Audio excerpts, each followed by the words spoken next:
Hello friends, welcome to our YouTube channel.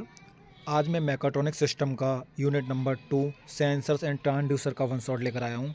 Unit number 1, unit number 3 and unit number 4 का one shot मैं already channel पर upload कर चुका हूँ।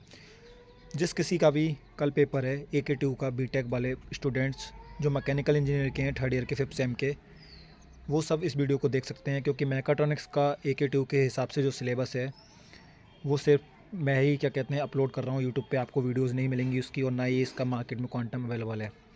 तो फ्रेंड्स, मैंने एक कोशिश की है आपको एक अच्छा कंटेंट देने की, जिसको पढ़कर आप अच्छे नंबर ला सकते हैं। तो चलिए वीडियो स्टार्ट करते हैं। ये यूनिट है हमारा सेंसर्स एंड ट्रांसड्यूसर्स। इस यूनिट में सेंसर और ट्रांसड्यूसर के बारे में बताया गया है। सेंसर का क्लासिफिकेशन, उसमें टर्मिनोलॉजी यूज़ होने वाली, उसके सिग्निफिकेंस, कितने टाइप का होता है, उनके वर्किंग, और कुछ इंपॉर्टेंट सेंसर्स हैं जो एग्ज़ाम में आपको हर बार देखने को मिलते ही हैं। तो चलिए स्टार्ट करते हैं। तो सबसे पहले हम देखते हैं introduction to sensors and transducers. तो सेंसर क्या होता है?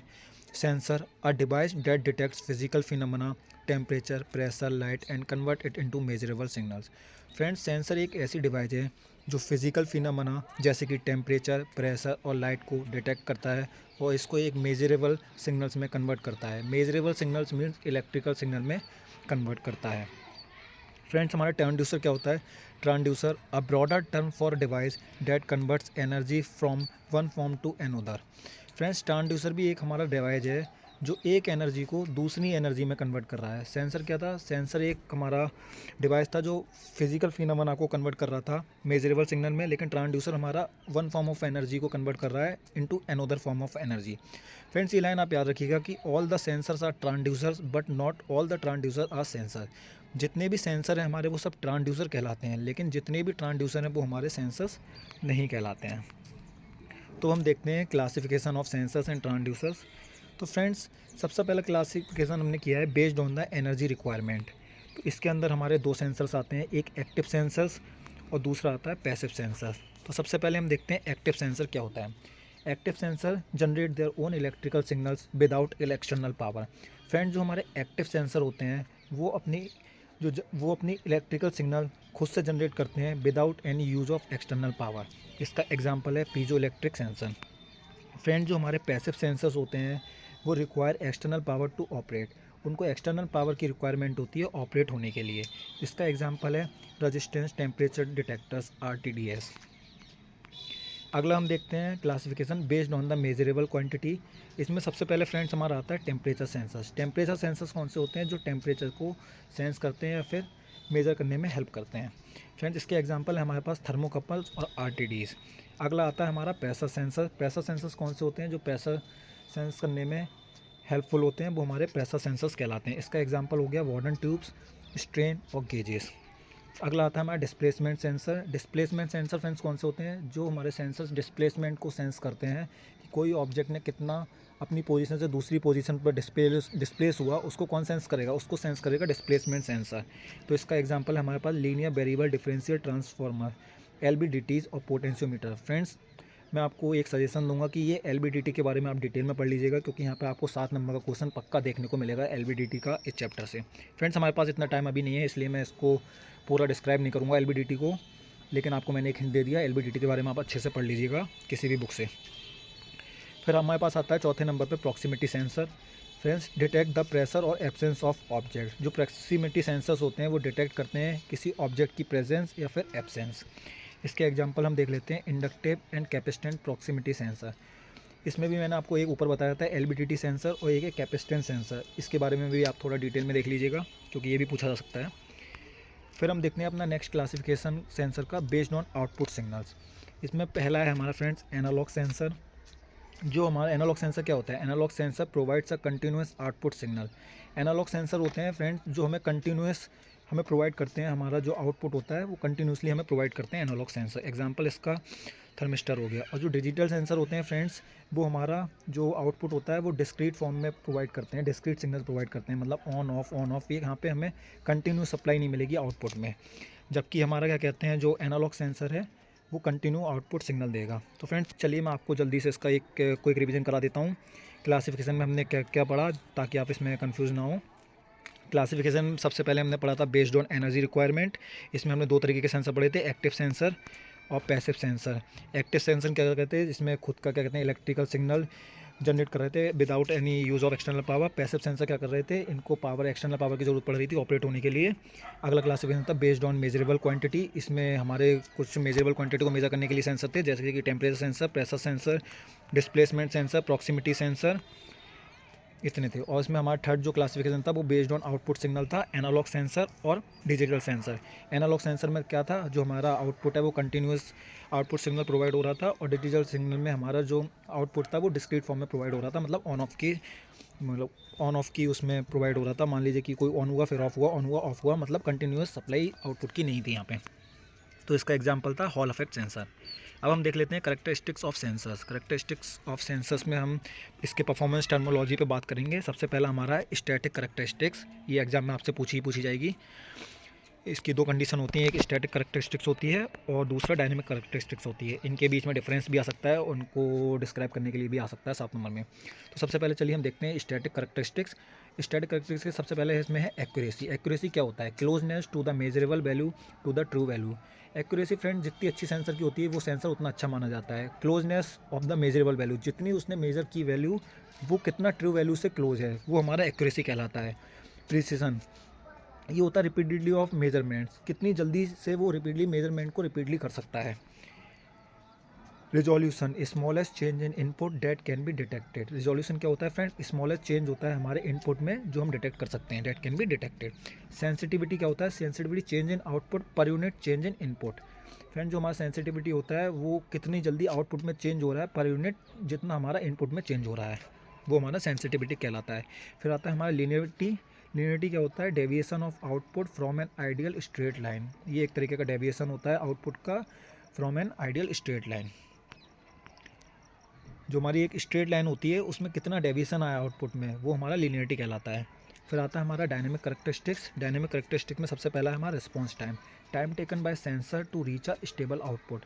रिस्पॉन्स टाइम फ्रेंड्स क्या हुआ, कितना टाइम सेंसर ने लिया एक स्टेबल आउटपुट देने के लिए या स्टेबल आउटपुट पे पहुंचने के लिए, वो हमारा रिस्पॉन्स टाइम कहलाता है। फिर आता है हमारा bandwidth, range of frequencies over which the sensor operates effectively. ऐसी कौन सी रेंजेस हैं, मतलब रेंज ऑफ फ्रिक्वेंसीज कौन सी यूज़ कर रहा है वो सेंसर जिसके ऊपर वो ऑपरेट कर रहा है अफेक्टिवली। हर सेंसर का अपना अलग बैंडविड्थ होता है और वो अपने हर सेंसर अलग बैंडविड्थ के अकॉर्डिंग वो वर्क करता है। तीसरा है हमारा hysteresis, differences in output when a parameter is increasing versus decreasing. इसमें हम फ्रेंड्स जो हमारा इसमें डिफरेंसेस आ जाता है आउटपुट में, जब हमारा पैरामीटर इंक्रीजेस हो रहे होते हैं या फिर डिक्रीजेस हो रहे होते हैं तो हिस्टेरिसिस में हमारा डिफरेंस देखने को मिलेगा आपको। फिर हम इसका देख लेते हैं working principle and applications of sensors.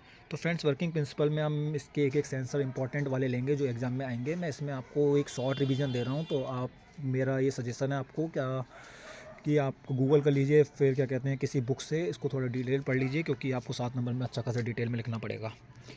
Inductive proximity sensor. Inductive proximity sensor है, उसका प्रिंसिपल क्या होता है फ्रेंड्स, ये इलेक्ट्रोमैग्नेटिक इंडक्शन के प्रिंसिपल पे वर्क करता है और ये मेटेलिक जो ऑब्जेक्ट्स होते हैं उनको डिटेक्ट करता है with the help of eddy currents.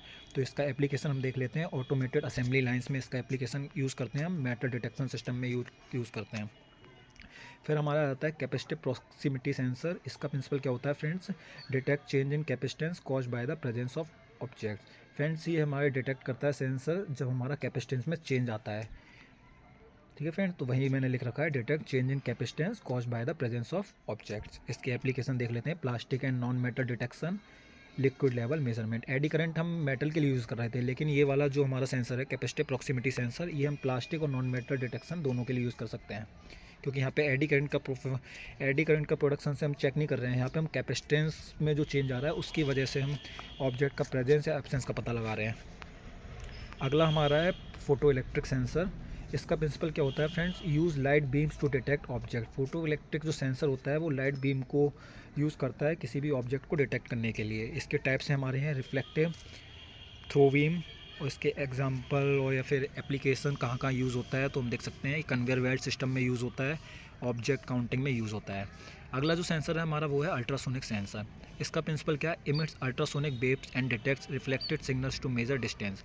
फिर अल्ट्रासोनिक सेंसर हम कहाँ पे यूज़ करते हैं, जैसे कि कहीं पे आपको क्या कहते हैं डिस्टेंस मेजर करना है तो हमारे पास कोई डिवाइस होगा जिससे हम अल्ट्रासोनिक वेव्स भेजेंगे, वो टकराएंगी सामने वाली जो भी हमारा वॉल होगा या कुछ भी होगा सरफेस। मेनली ये जो अल्ट्रासोनिक सेंसर होते हैं, क्या कहते हैं, अल्ट्रासोनिक वेव्स का यूज़ डिटेक्ट्स जो हमारे सरफेस डिफेक्ट्स होते हैं बड़े बड़े इंडस्ट्रीज़ में, मशीनरी में, वहाँ पे यूज़ करते हैं। तो ये सेंसर एक अपनी अल्ट्रासोनिक वेव्स को भेजता है और वो टकरा कर वापस उस भी डिवाइस पे आती हैं। तो वो डिवाइस क्या कहते हैं, ये सेंस करता है कि इसने कितना डिस्टेंस कवर किया, उसी के हिसाब से ये सेंस कर पाता है। इसका एप्लीकेशन हो गया डिस्टेंस मेजरमेंट, ऑप्टिकल डिसेक्शन इन रोबोटिक्स। फिर हमारा अगला सेंसर जो आ जाता है वो है मैग्नेटिक हॉल इफेक्ट सेंसर। इसका प्रिंसिपल है measures the voltage produced when a magnetic field is applied perpendicular to the conductor. ये वोल्टेज को मेज़र करता है जब हम मैग्नेटिक फील्ड अप्लाई करते हैं किसी भी कंडक्टर पर उसके परपेंडिकुलर डायरेक्शन में, तभी ये वोल्टेज को क्या कहते हैं मेज़र करता है। इसके एप्लीकेशन क्या क्या है, speed measurement in automotive systems और पोजीशन सेंसिंग। अगला है हमारा टेक्टाइल सेंसर। इसका प्रिंसिपल क्या है, detect touch of presence change using resistive capacitance और पीजो इलेक्ट्रिक मटेरियल्स। फ्रेंड्स, ये डिटेक्ट करता है टच को या फिर प्रेशर को जो हमारा चेंज होता है रजिस्टिव या कैपेसिटेंस या फिर पीजो इलेक्ट्रिक मटेरियल की वजह से। इसका एप्लीकेशन क्या है, रोबोटिक्स में इसका एप्लीकेशन काफ़ी यूज़ होता है, ग्रिपर फीडबैक और टच स्क्रीन्स में। फिर हमारा आ जाता है लोड सेल। लोड सेल का प्रिंसिपल क्या है, मेजर फोर्स और वेट यूजिंग स्ट्रेन गेज। इसका एप्लीकेशन हम देख लेते हैं। वेट स्केल्स में इसका एप्लीकेशन यूज़ होता है, इंडस्ट्रियल फोर्स मेजरमेंट में इसका एप्लीकेशन यूज़ होता है। फिर हमारा आता है एलबीडीटी लीनियर वेरिएबल डिफरेंशियल ट्रांसफार्मर इसकी फुल फॉर्म है। और ये एलबीडीटी आपको 7 नंबर में पक्का देखने को मिलेगा एग्जाम में, तो इसको थोड़ा डिटेल में पढ़ लीजिएगा। इसका प्रिंसिपल क्या है, measurable linear displacement based on the electromagnetic induction. Friends, ये हमारा लीनियर डिस्प्लेसमेंट को मेज़र करता है जो कि बेस्ड होता है इलेक्ट्रोमैग्नेटिक इंडक्शन पे। इसका एप्लीकेशन क्या है, मशीन टूल स्ट्रक्चर मॉनिटरिंग में हम यहाँ पे क्या कहते हैं एलबीडीटी का यूज़ करते हैं। एलबीडीटी जो सेंसर होता है हमारा। फिफ्थ हम अपना जो टॉपिक है वो हमारा है सेंसर इंटरफेसिंग इन मैकाट्रॉनिक सिस्टम्स। तो इसकी डेफिनेशन हम देख लेते हैं क्या, the process of connecting sensors with controllers that is micro controllers और पीएलसी। फ्रेंड्स, जो हमारा सेंसर इंटरफेसिंग है वो क्या है, वो एक तरीके का प्रोसेस है जिसमें हम सेंसर को कंट्रोलर से कनेक्ट करते हैं, फिर माइक्रो कंट्रोलर से कनेक्ट करते हैं, फिर पीएलसी से कनेक्ट करते हैं। उसी को हम सेंसर इंटरफेसिंग कहते हैं। इसमें हम इसके कुछ स्टेप्स हैं जिसको हम फॉलो करते हैं इसमें। तो सब ये हम देख लेते हैं स्टेप नंबर 1 है हमारा sensor detects physical phenomena. Sensor detects phenomena. Step 2 है converts phenomena into electrical signals. और तीसरा स्टेप है वो है हमारा सिग्नल्स आर प्रोसीड और कंडीशंस्ड। चौथा है हमारा controller process signals and generate the require output. Friends, ये तो हमने पीएलसी में पढ़ा था कि वो सेंस करता है आपका, फिर कन्वर्ट होता है इलेक्ट्रिकल सिग्नल में, देन क्या कहते हैं एम्पलीफिकेशन होता है, प्रोसीड होता है, उसके बाद कंट्रोलर प्रोसेस उस सिग्नल को आउटपुट में भेजती हैं। आउटपुट मॉड्यूल जो होता है फिर वो एक्चुएटर में भेजता है। एक्चुएटर एक पर्टिकुलर टास्क को परफॉर्म करता है। अब हम एडवांटेज ऑफ सेंसर्स देख लेते हैं। एडवांटेज क्या होता है सेंसर्स का, enable automation and real time control. Friends, ये ऑटोमेशन को और रियल टाइम कंट्रोल को अनेबल करता है। जितने भी ऑटोमेशन है वहाँ पे क्या कहते हैं सेंसर का ज़रूरत पड़ता ही पड़ता है। कोई भी ऑटोमेशन बिना विदाउट सेंसर वर्क नहीं कर सकता। Improve accuracy and efficiency in industrial process. Friends, sensor का यूज़ करके हम एक्यूरेसी और एफिशिएंसी दोनों को इंक्रीज़ कर सकते हैं अपनी जो इंडस्ट्रियल प्रोसेस है उसमें। Reduce human intervention and errors.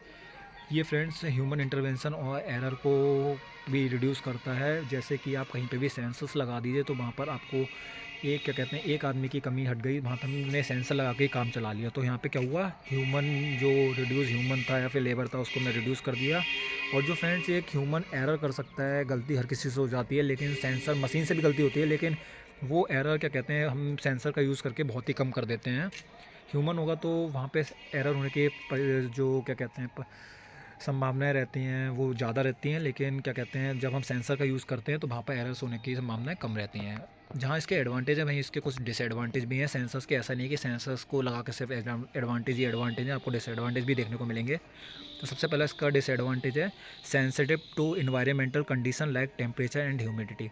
ये फ्रेंड बहुत सेंसिटिव होता है इन्वायरमेंटल कंडीशन के लिए, लाइक टेम्परेचर एंड ह्यूमिडिटी। कभी कभार फ्रेंड्स ऐसा टेम्परेचर या ह्यूमिडिटी हो जाती है कि कुछ सेंसर्स ऐसे इन्वायरमेंट में वर्क नहीं कर पाते, तो फ्रेंड्स इसका ये डिसएडवांटेज है। दूसरा इसका है require regular calibration and maintenance. Friends इसका क्या कहते हैं, हमें समय समय पर मेंटेनेंस और इसका जो कैलिब्रेशन करना पड़ता है।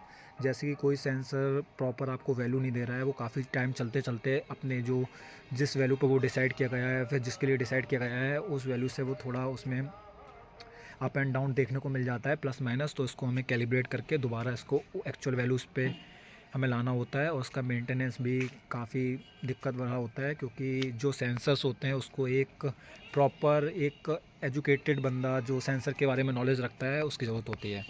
अगला हम इसका देख लेते हैं जो डिसएडवांटेज है, वो high initial cost for advance sensors. Friends कुछ सेंसर की कॉस्ट तो सरल मतलब बहुत ही कम होती है जो सिंपल सेंसर्स होते हैं, लेकिन जो एडवांस सेंसर्स होते हैं उनकी कॉस्ट काफ़ी हाई होती है। तो फ्रेंड्स अगर आपको ये वीडियो अच्छा लगा हो तो वो चैनल को आप सब्सक्राइब करिएगा और इसका नोट्स आप बना लीजिएगा वीडियो से। काफ़ी टाइम आप पे कम बचा हुआ है, तो फ्रेंड्स मैं यही कहूँगा, अगर वीडियो आपको समझ में नहीं आया हो एक बार तो दोबारा देखिए और अपने नोट्स अपनी लैंग्वेज में बनाइए। और जितना आप अच्छा लिखेंगे उतना ही आपको अच्छा नंबर मिलेगा। और ब्लॉक डायग्राम्स का यूज़ करिएगा एग्ज़ाम में, तो काफ़ी अच्छे नंबर मिलेंगे। और यूनिट काफ़ी सरल है, कॉमन है। तो आई होप आपको अच्छा लगा होगा। Thank you.